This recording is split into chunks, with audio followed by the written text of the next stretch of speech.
بسم اللہ الرحمن الرحیم۔ کسریٰ کے قاصد کی حضور صلی اللہ علیہ وسلم کی خدمت میں حاضری۔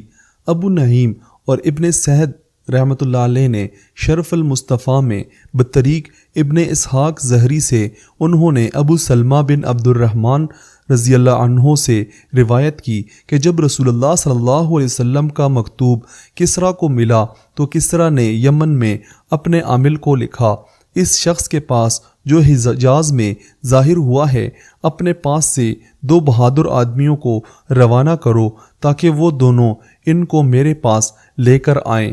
بازان نے کہرمانہ اور ایک اور شخص کو بھیجا اور ان کے ذریعے رسول اللہ صلی اللہ علیہ وسلم کے نام ایک خط بھیجا اور اس میں لکھا کہ ان دونوں کے ساتھ آپ کسریٰ کے پاس تشریف لے جائیں۔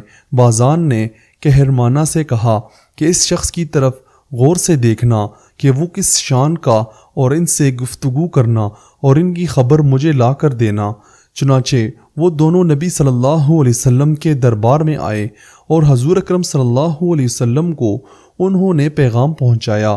حضور صلی اللہ علیہ وسلم نے فرمایا، جاؤ کل صبح آنا۔ پھر جب وہ دونوں دوسرے دن آئے تو رسول اللہ صلی اللہ علیہ وسلم نے خبر دی، اللہ تعالیٰ نے کسریٰ کو قتل کرا دیا ہے اور اس کے بیٹے شیرویہ کو اس پر غالب کر دیا ہے، اور فلاں مہینے کی فلاں رات کو اس نے اسے قتل کر دیا ہے۔ ان دونوں نے کہا کہ آپ جانتے ہیں کہ آپ کیا فرما رہے ہیں، ہم یہ بات بادشاہ سے جا کر کہہ دیں گے۔ فرمایا، ضرور تم جا کر میری طرف سے کہہ دینا، اور تم دونوں بھی یہ کہنا کہ میرا دین اور میری سلطنت بہت جلد وہاں تک پہنچ جائے گی جہاں تک کسریٰ کی حکومت ہے، یہی نہیں بلکہ جہاں تک گھڑ سوار اور پیدل پہنچ سکتے ہیں وہاں تک میرا دین اور میری سلطنت پہنچے گی۔ اور تم دونوں اس سے کہنا، اگر تو اسلام لے آیا تو تیری مملکت تیرے ہاتھ میں رہے گی۔ پھر وہ دونوں بازان کے پاس پہنچے اور اس سے سارا حال بیان کیا۔ یہ سن کر بازان نے کہا کہ خدا کی قسم، یہ بات کسی بادشاہ کا کلام نہیں ہے، اور جو کچھ انہوں نے فرمایا ہم ضرور اسے دیکھیں گے اور وہ ہو کر رہے گا۔ اس کے بعد زیادہ وقت نہ گزرا تھا کہ شیرویہ کا خط اس کے پاس آیا۔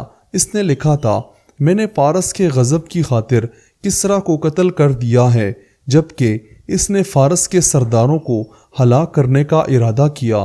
اب میرے لیے ان لوگوں سے جو تمہارے پاس ہیں فرمانبرداری کا عہد لو، اور اس شخص کو برا بلا نہ کہو جس کے لیے کسریٰ نے تمہیں خط لکھا تھا۔